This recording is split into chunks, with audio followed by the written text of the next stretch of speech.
In this video, I'm going to discuss how to graph a linear inequality. But to start, let's just look at the graph of a line, which is something that we're pretty familiar with from this unit. One way that we learned how to graph a line is to start at our b value, our y-intercept, in this case 0, 1, and then follow our slope, which is our m, rise over run. So I'm going to go up 2 over 1, up 2 over 1.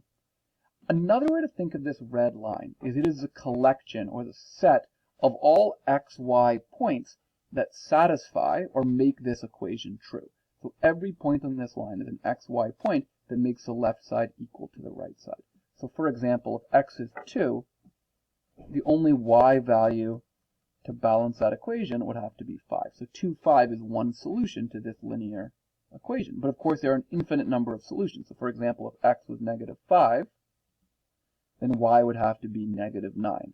And so that red dot, if I scroll down here, is also on this line. So one way to think of a line is it's the solution set of all the x, y pairs that make this equation true.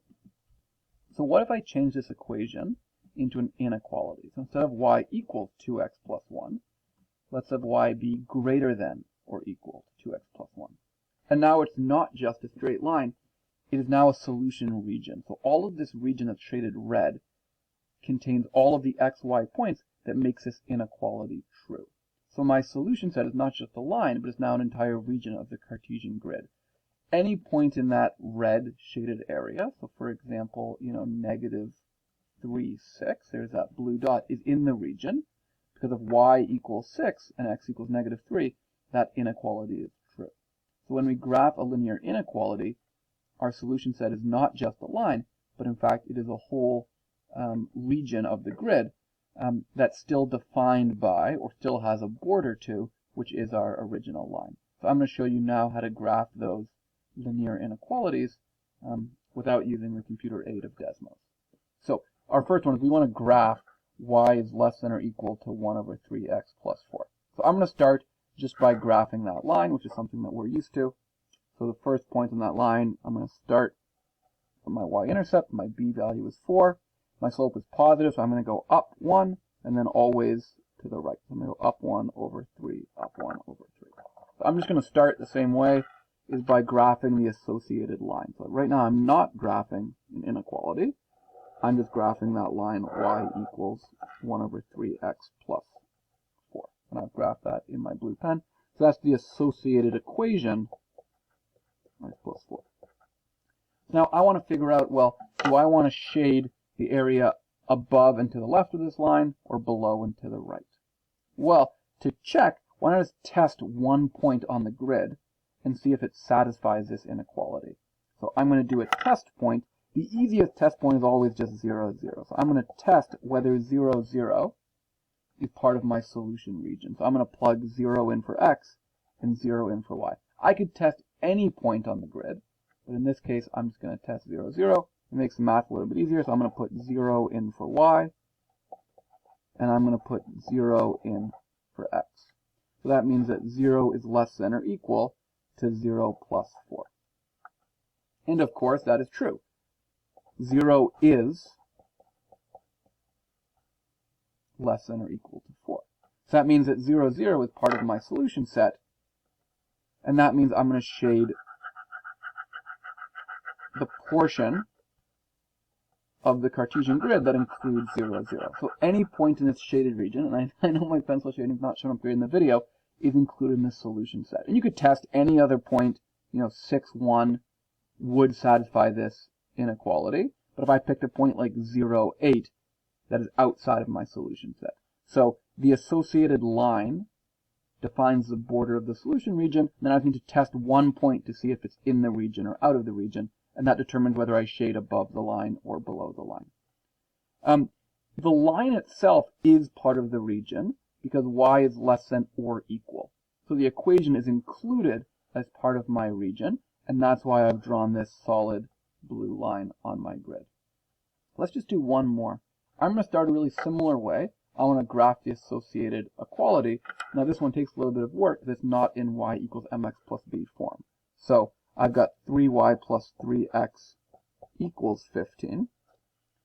But I need to move things around so it looks more like y equals mx plus b. So I'm going to move the 3x onto the other side.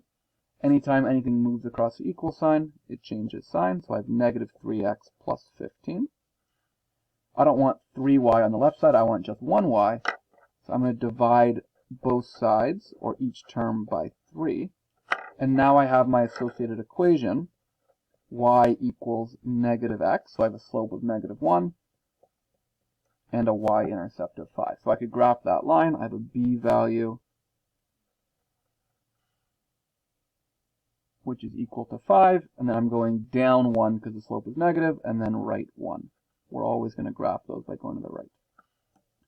This line is not part of the solution set because my inequality is just greater than, not greater than or equal to.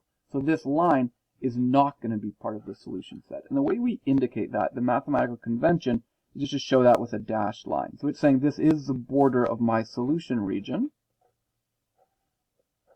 but it's not part of the region. And we indicate that by making a dashed line. And if you play around on Desmos, Desmos has the same notational convention. So now let's just test. Do I want to shade to the left of the line or to the right of the line? So let's again pick a test point. I like to pick 0, 0. It just makes the algebra as simple as possible because multiplying by 0 or adding 0 is usually super easy. So I'm going to replace y with 0 and x with 0 and see if this makes my inequality true. See if it satisfies my inequality. 3 times 0 is 0. 3 times 0 is 0. 0 is not greater than 15. So this statement is false. That means the point 0, 0 is not part of the solution set. So that means I have to be shading to the other side because we want to leave 0, 0 and every other point to the left line out of the solution set. So I'm going to shade in everything to the right and above. Every x, y point to the right and above this line is going to satisfy this inequality, but no point to the left of the line will satisfy the inequality. So when I graph the solution set to an inequality, I don't just get a line, I get an entire region. Just like when I solve a one-variable inequality, my answer is a range of x values and not just a single x, like when I solve an equation. That's a little short video on how to graph linear inequalities. We start by graphing the associated line, but then we need to use a test point to figure out which side of the line we want to shade in as part of our solution region. Okay, thanks for watching, and send me an email if you have any questions.